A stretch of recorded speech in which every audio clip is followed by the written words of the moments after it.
Ty Brady here with Brady Insurance Marketing and the Ty Brady Way. As a successful entrepreneur myself, I'm passionate in helping other entrepreneurs do the same as they rise from rags to riches and get inspired each week on the stories they tell here at the Ty Brady Way.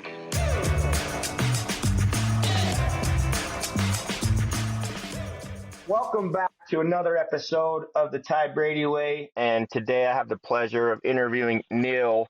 Neil, it's as you know, the background of the show is inspiration for entrepreneurs and people that have started businesses, and before that, it was helping tips and tricks for insurance agents. But I'm excited to have a conversation with someone who's been in the industry 10 years longer than me and kind of get your insight. And for the audience, will you tell them your last name for me? Sure, Neil Reich. All right, Neil. But yeah, we were talking there just a minute. We love technology and we got cut off, so we're starting over again, but that's okay. But, the question is, how did you get in the insurance industry and, a little bit of your background and then where you're at today. So for those of the people that are listening, how did you get in the insurance space? Yeah. And like you said a minute ago, like not many people grow up like, hey, I'm going to get in the insurance world or business or industry. And that was the same for me. It just a friend of mine had a small P&C agency. I started a family at a young age. I was 21 years old and got my insurance license and went to go work for him. He offered me a position and went to go work for him and learned the P&C side. And as I was doing that, I had some friends of mine that started working for Humana Insurance Company in Tampa, Florida, selling Medicare. And they recruited me for years before I finally made a decision in 1997 to join Humana as a sales agent in Tampa market, and just had a wonderful career and experience for 13 years with Humana. I think Humana as a leader I think they do a great job, and they're in terms of like investing in the development of their people, both on the sales, like sales force and then leadership roles as well. In my 13 years, I was a number one sales agent for Humana in 1999. And I was had the opportunity and good fortune of being promoted to sales manager, and then probably a really important promotion in my career that helped shape where I'm at today was being promoted to a national sales manager in 2005. And at that time, the gentleman named Fred Wheeler, who I consider a pioneer and a mentor to me, a pioneer in the industry, had the vision of taking Humana from a small regional company operating in 6 states to a national company operating in 50 states with the advent of Medicare Part D in 2006. So we did that, and he promoted me, and I lived in Tampa, but my region was the West. There was 3 of us that kind of launched the independent broker channel, today affectionately known as the FMO channel of Medicare Advantage sales. So most of the largest FMOs in the industry, Integrity Marketing, AmeriLife, Agent Pipeline, the Assurance Group, I gave all those entities their Humana contracts. And I spent a lot of time with the principals and the owners of those large agencies, learned a lot from them.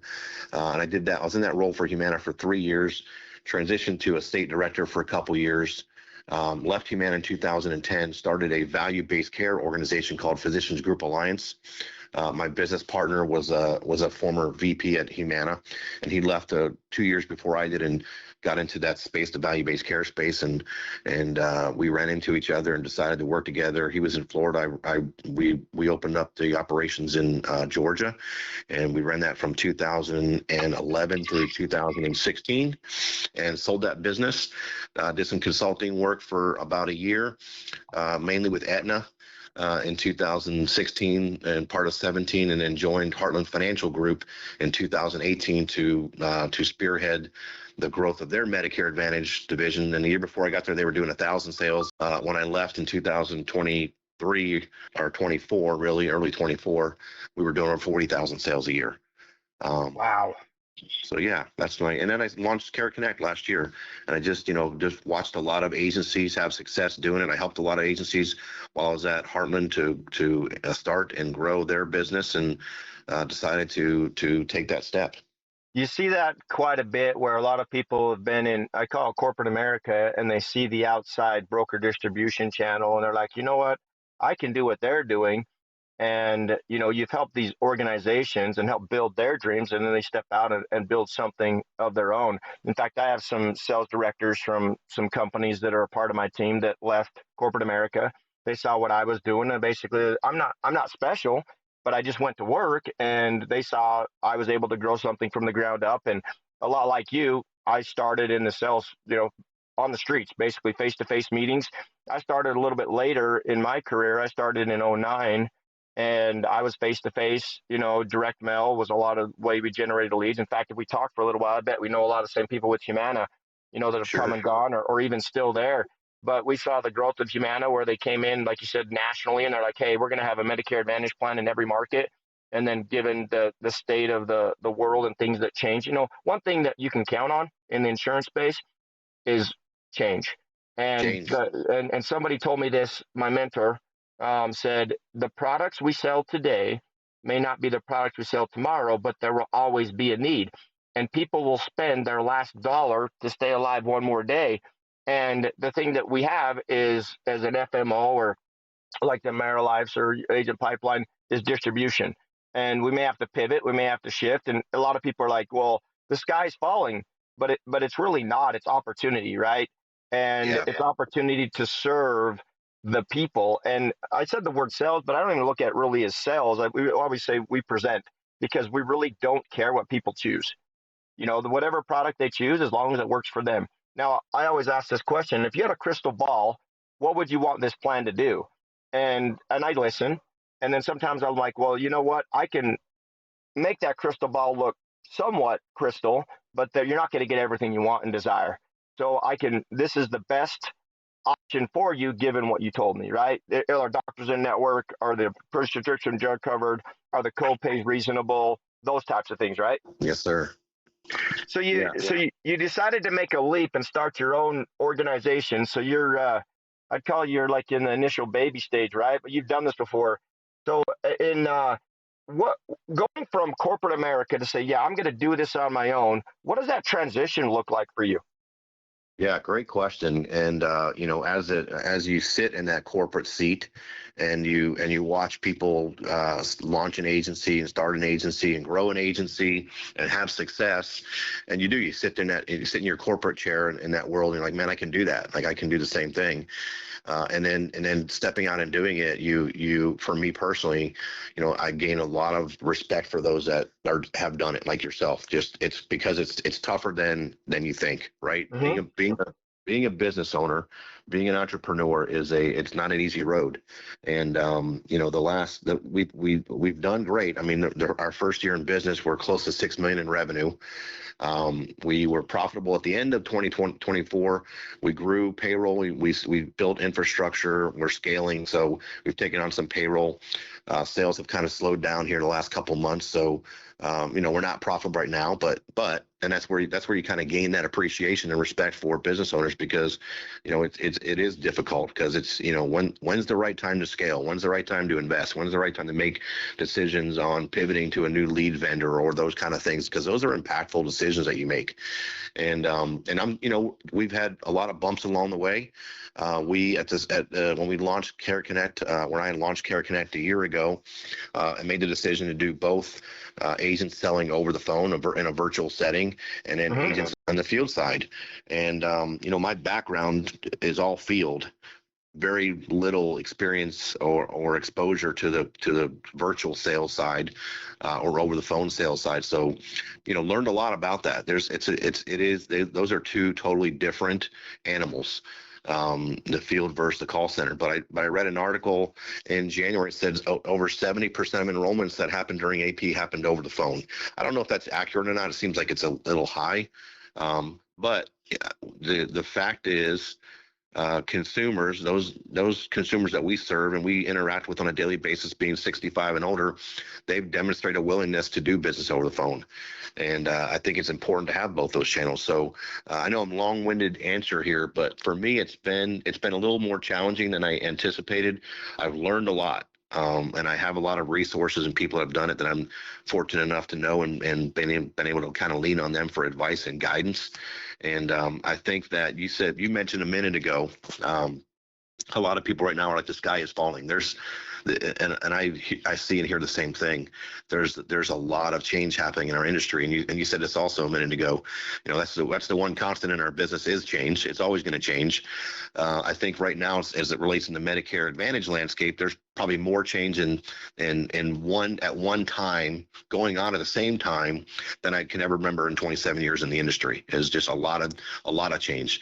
And then just you throw in some of the compliance things, you throw in some of the lawsuits that were recently announced against some of the carriers, planned exit, disruption, and a lot of people's reaction is like what you said, the sky is falling. But with that, and you said this perfectly, it creates opportunity, and I see that. I mean, I see people right now that are turning their backs on Medicare and focusing on different products, whether it be life or ACA or whatever that might be. But the fact of the matter is that people that are on Medicare still need help, and if people are walking away, it just presents more opportunity for us that are staying. I wanted to point out a couple things. You said 70% of the people enrolled over the phone. Now, what I want to say by that is you got to take into consideration this is COVID really changed the game on how people are willing to interact. And more of my agents are enrolling people over the phone, but it's how do I say this? It still could have been a face-to-face, right? So it's still having that relationship, because we know the retention rate, at least with my organization, is 98.3%, very high.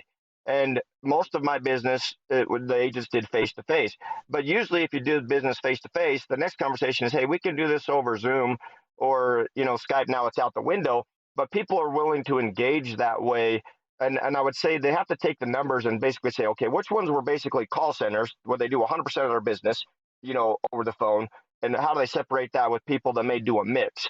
But it's so much opportunity, because when I started, and as you know, it was paper applications, you had to fax it in, and now you can do text sign, DocuSign, all these different ways to sign an application. And at the end of the day, people just want to know that you're going to be able to take care of them and provide a service when they have a question or a call. So, I mean, it may be a little high, depending on how they skewed the numbers. And I'm also convinced that no matter what you're looking for, if you look hard enough, you'll find the information to control your narrative. And it's but it doesn't, I mean, there is a need, right? Because there's some people that don't want to do business face-to-face. In fact, I've seen more enrollments done at an office, where people want to come into an office to make sure you're legitimate. I think part of that has to do with the industry as a whole. Just, so many seniors are afraid they're going to get scammed, or they feel like they're going to be, taken advantage of, but that's not the case. But one of the things that also is that, when you talk about the biggest Medicare Advantage provider in the country, they have less than 80,000 contracted agents. And that number blows my mind because of how many Medicare recipients are out there and how many of them are doing nothing. And you've heard this number currently today. There's 50 million Americans on Medicare, 50 million.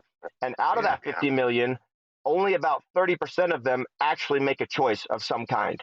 And recently we did a home and garden show, and it was amazing to me how many people just had a red, white, and blue card, had no idea what their risk was with their insurance.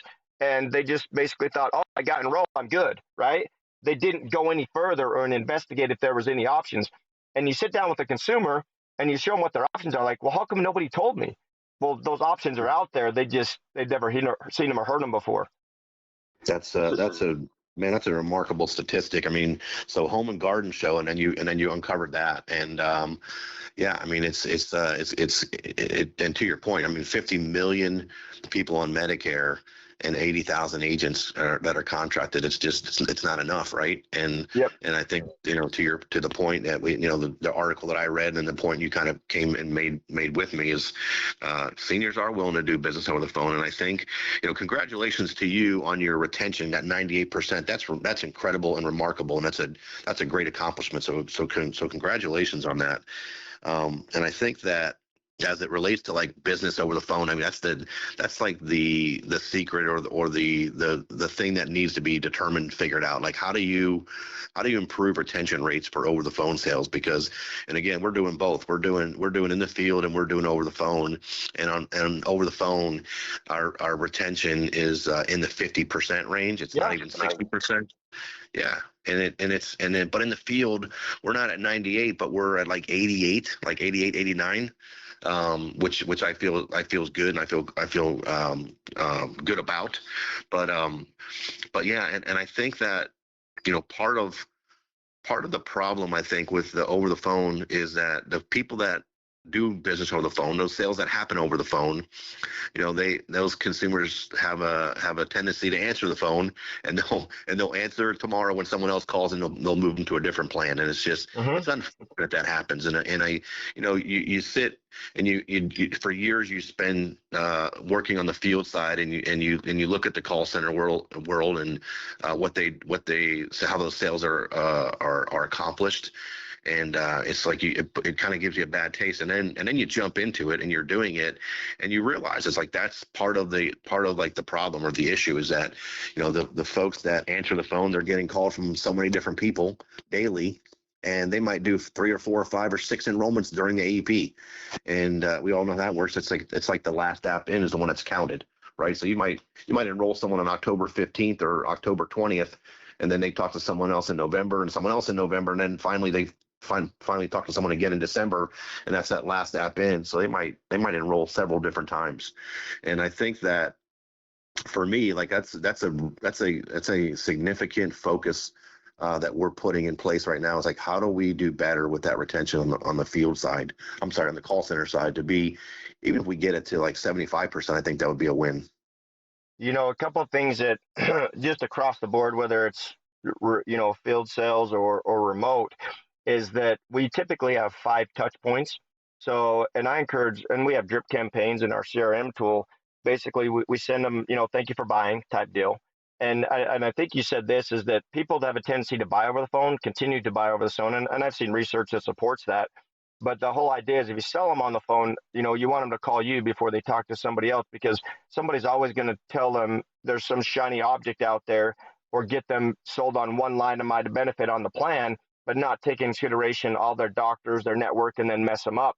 But we do 5 touch points. We thank you for buying, basically. And then we do a birthday card, a physical birthday card that comes out of the CRM tool, and a birthday text. And I've had some agents where they do it a little bit further, and they'll text them just Happy Mother's Day. So I had an agent that did a recent text for Mother's Day, and he had 140 people say thank you over text back.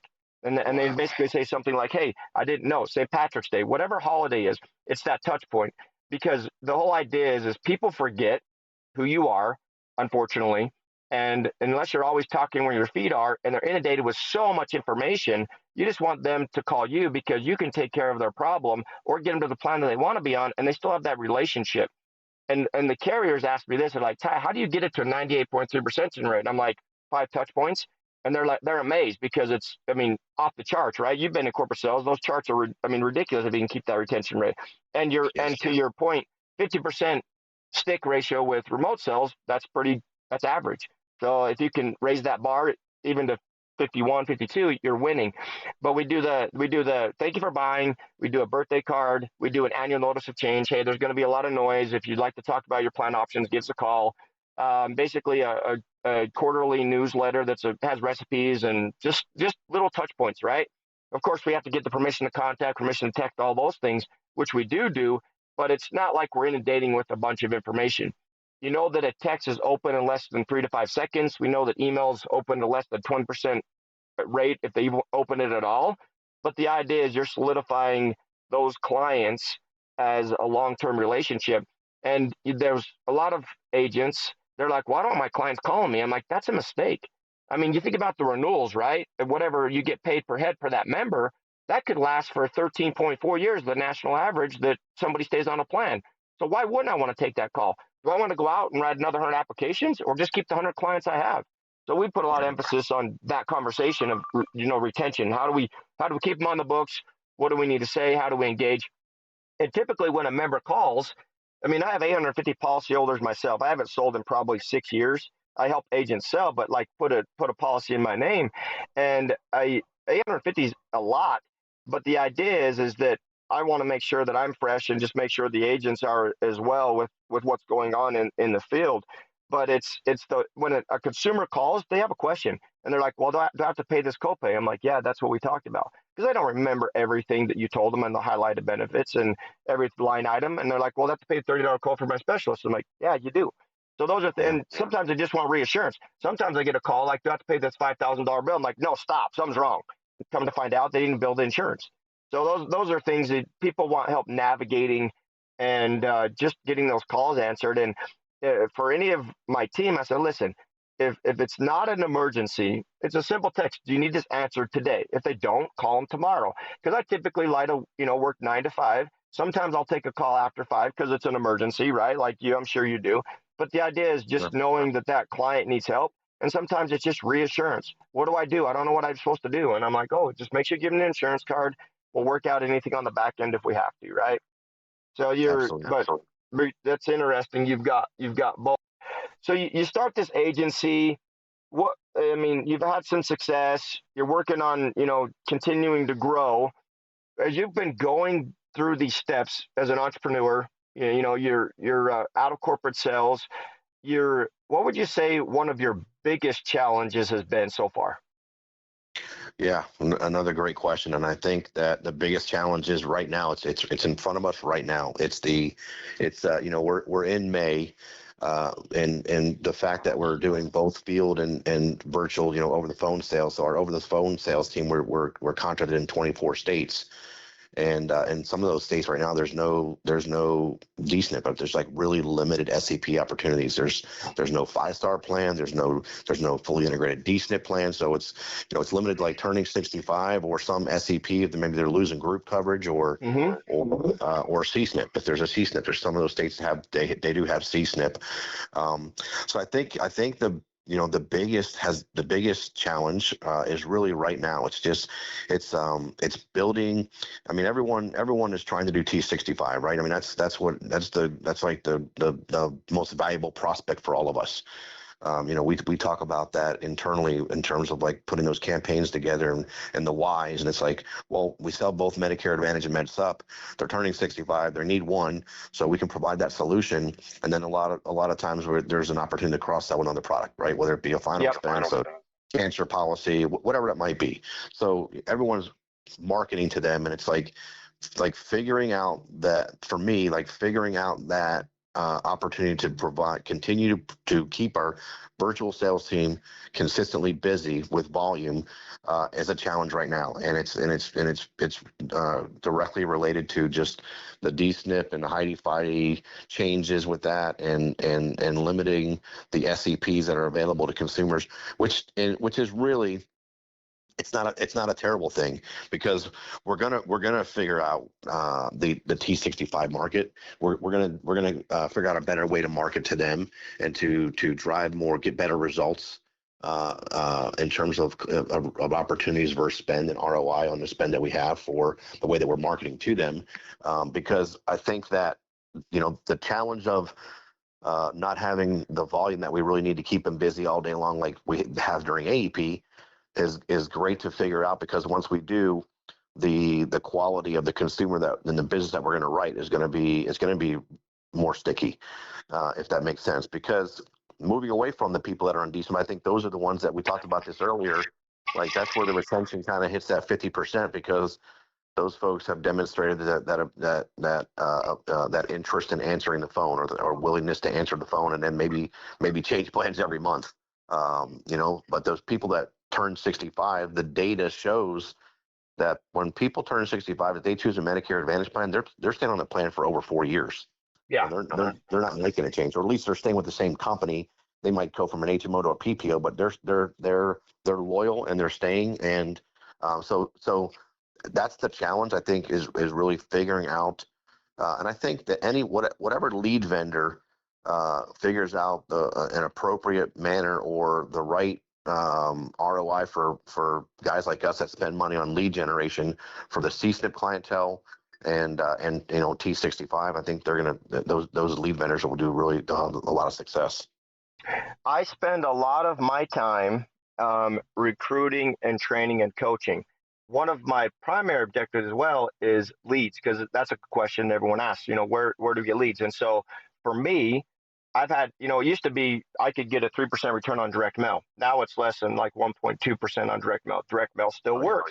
So, I mean, I've done direct mail. I've done retail kiosks, I've done social media. These are all things, news, radio, advertisements, events.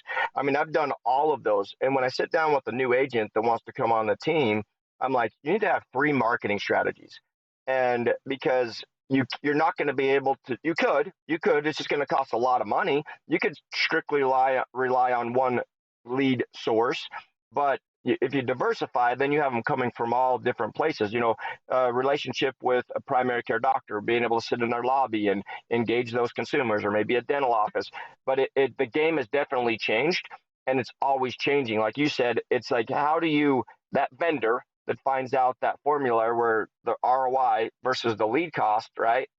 They figure that out and generate it at a high volume. They're going to have people wanting those leads, because we're always looking for more people, especially with the restrictions we have on marketing. And a lot of people people are like, why haven't you talked to me? Why didn't you tell everybody about this? I'm like, because we're restricted on, I have to do it the right way. So they don't want me, I tell them, for instance, I said, you can't be out knocking doors for Medicare Advantage. And they said, you can? I said, no. I said, because, that's something that's compliance, and I don't want to get in a compliance issue. I said, so you have to respond to a direct mail. It can't be a cold call where I'm just picking a list out of the yellow pages or buying a lead list. You had to have engaged somehow saying you want an agent to call you. And it has to be specific. You agree that a licensed agent will be contacting you. And all of our, that with all of our lead vendors. And so it's just interesting how you're dealing with some of the same issues. And again, it's always changing, just like the insurance space. Lead opportunity to marketing is always changing. Always. And same thing you said. I mean, when I was at Heartland, 3 years ago, we were experiencing the same thing on direct mail, 3%, sometimes 3.5%. And now, I mean, we did a couple mail drops, one in AP, one at the end of AP, just right start OAP, and both of them are less than 1. We're like 0.9 on both of them. Mm-hmm. So yeah, direct mail has just kind of gotten more difficult, and I just think it's what you said it so perfectly just a minute ago. It's like we're always looking for more people, and it's we have to. The world is changing, consumers are changing. It's funny. I subscribe to like Deft Research. I don't know if you're familiar with them. Yeah. Yeah, they have great data, and they publish they have their short reports and they have the longer reports, and their most recent short report was at the end of 2024.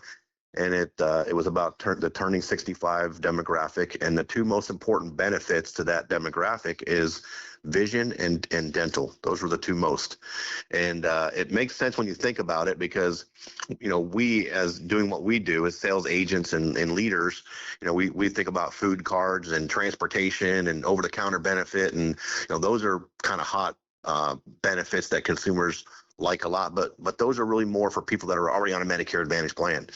People that are turning 65, they're not familiar with that kind of stuff. So the 2 most important benefits were like vision and dental for those consumers turning 65. So that was one of the things that we did with a T65 mailer, was create a piece that talked about vision and dental benefits. Yes, it's so. You just say the reason, there's 2 things we talk about: dental, vision, and hearing, right? And then another one I'd say right behind that's prescription drugs. It's those things that they do on a regular basis. Because I mean, most people go to the doctor twice a year, right? So when they pay a $20 copay, that really doesn't resonate with them. But when they're going to fill up the prescription and they're seeing that $100 every single month or whatever that copay is, that's where the heartburn is. And then when they go to the dentist, they're like, hey, that's going to be $1,000 for a crown, as an example. They see that and visually see that, and then vision's always been a couple $100. It's never really been anything too elaborate, but it's enough at least to get the exam and a pair of glasses if they want it, right? But yeah, it's those things that they need, and unfortunately, the older you get, your eyes start to deteriorate. I mean, I take drops in my eyes every night for possible glaucoma, and I'm 47, so it's like, dang man, what's happening? Break it down. Yeah. Well, I'm 56, and I can't read without my reading glasses any longer. It's like it's gotten to that point where I need my readers. Like if I'm going on my laptop or reading text messages, I got to put my readers on. Yeah, you're in that space. So the leads have been a challenge. The retention's been a challenge. So, I love it, man. We get talking and we could talk for hours, but where do you see taking your agency and the next 5 years? Yeah, great question. We could talk for hours. This is great. I enjoyed this conversation we're having. Um, right now we're diversifying.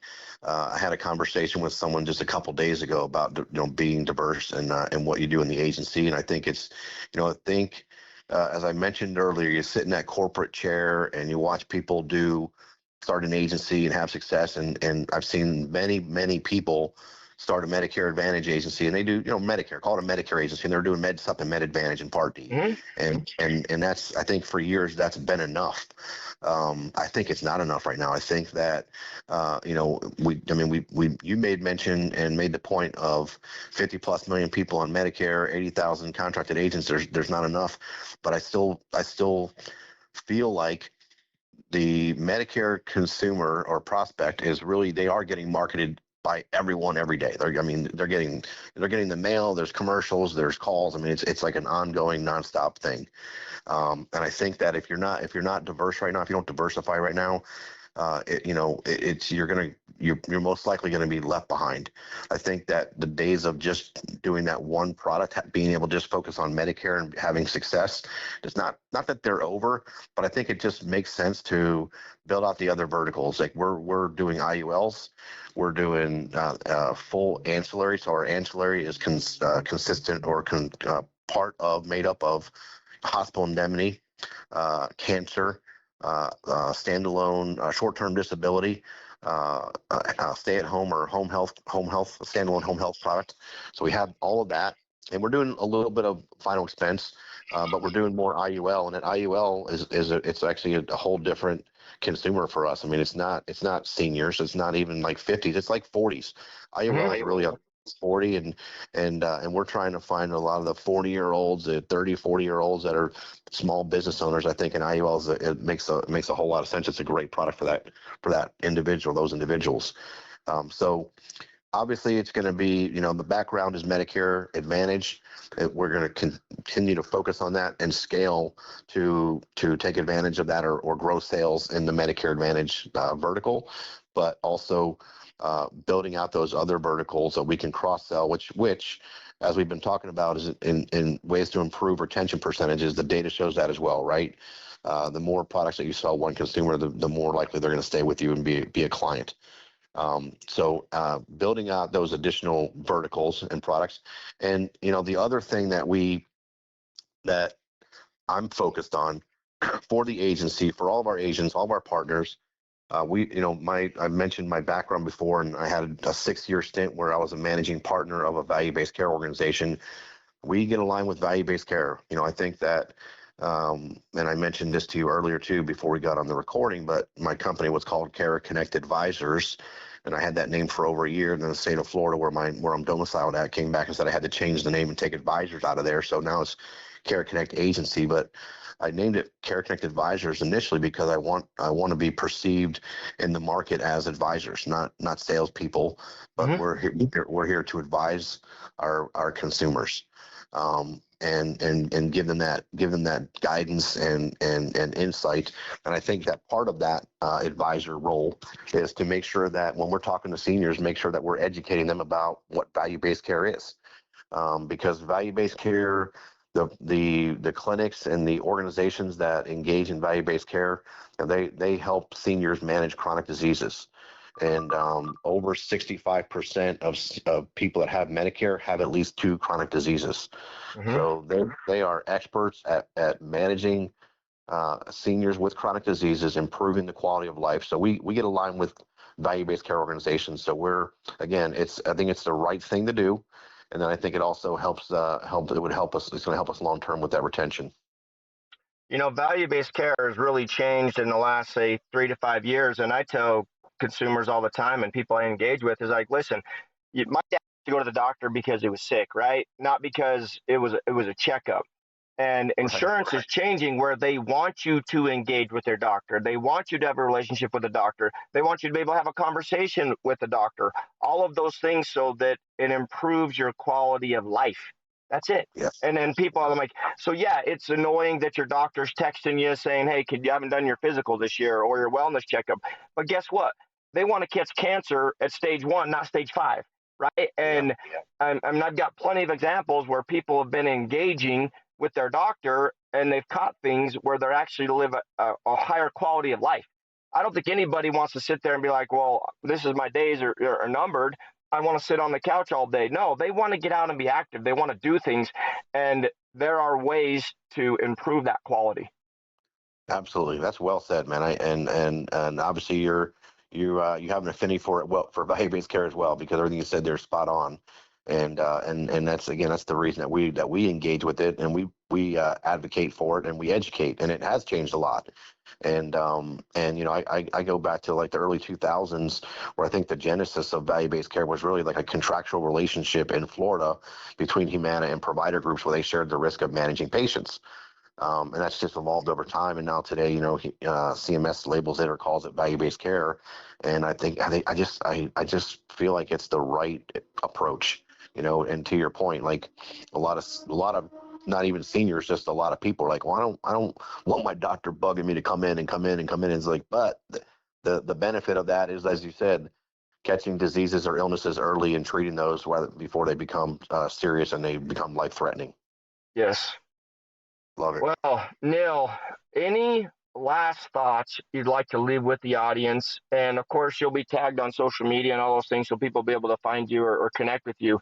But last thoughts as you on this new adventure of being an entrepreneur, starting your own agency. Props to you, man. I admire you for taking the risk, because everything you do in business is a risk. Everything you do in life's a risk, right? And it is not easy. But we need more people like you. We need more agencies like you that can serve the masses, and people need help. But any last thoughts?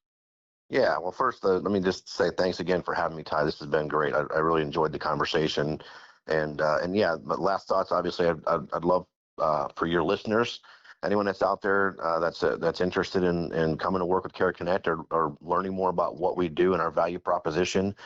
You can go to our website. It's careconnectagency.com, and if you type in careconnectagency.com/podcasts. We have a playbook there. We have a playbook for agents for 2025. You can go there, request a free copy of it.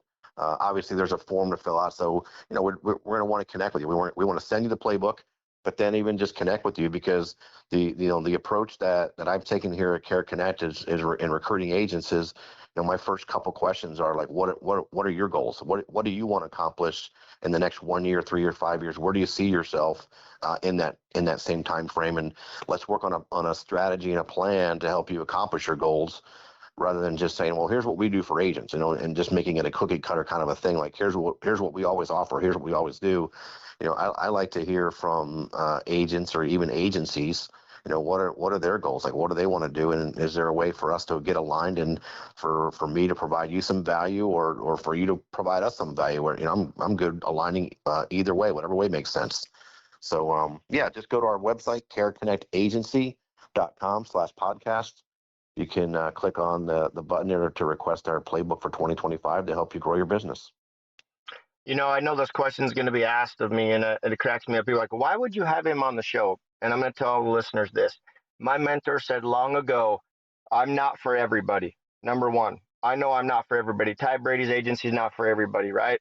And if we can get an agent in the industry that can help more people, that's a win.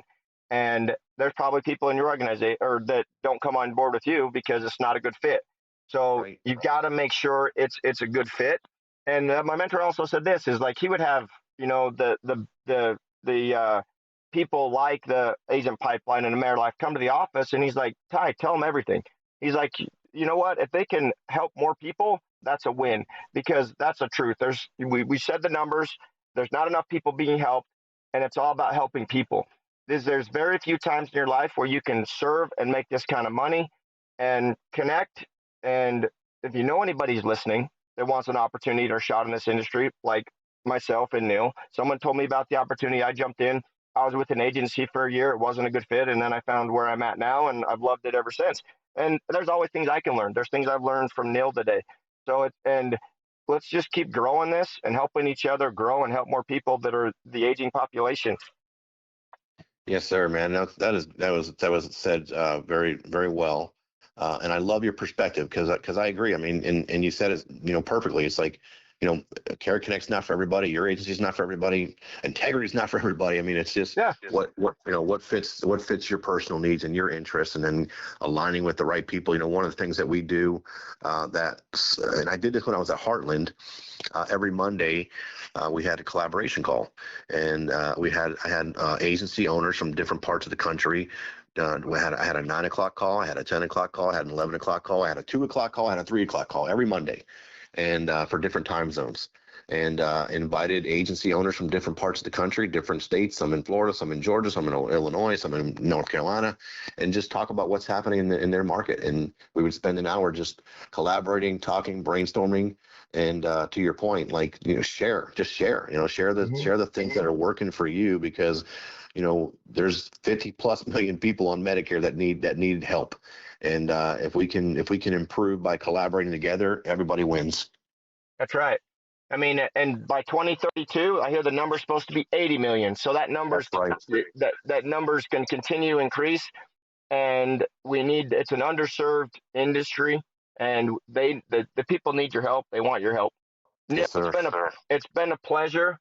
As always, share, like, and subscribe, and we'll catch you on the next one. Thank you for listening to another episode of the Ty Brady Way. As always, share, like, and subscribe. Go to Instagram at ty.r.brady. And as always, love hearing from you. And let me know what you want to learn on the show or what you'd like me to bring up on the show. Thanks. You can find the Ty Brady Way on Instagram as well as Facebook. To stay connected with giveaways and Ty himself, go ahead and follow at ty.r.brady on Instagram as well as Facebook. This podcast was recorded, edited, and produced by Whitney Face Media Marketing.